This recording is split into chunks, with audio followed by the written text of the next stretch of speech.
اینجا باید برگشت.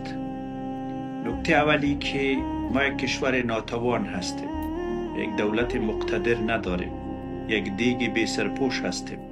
در هر جا و در هر کشوری اگر افغان سرش میبرن، مالش از پیش میگیرن، به عزت تجاوز میشه، به حریم خانهش داخل میشه، اولادش میکوبن، سرش قطع میکنن.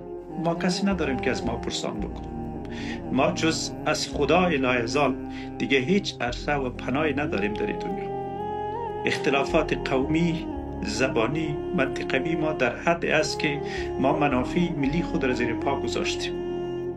ما شب و روز دنبال تخریب یکدیگر هستیم.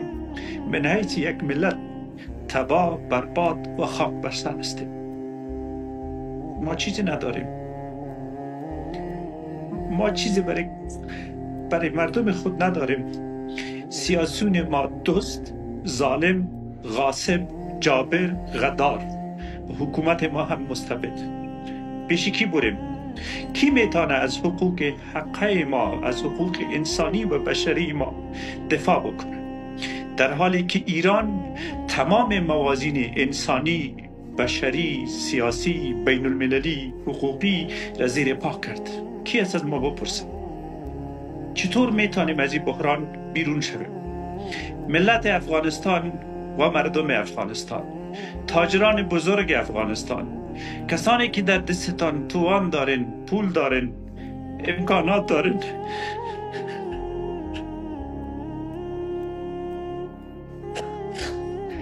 واقعا که درد مشترک همه ماست و احساس آقای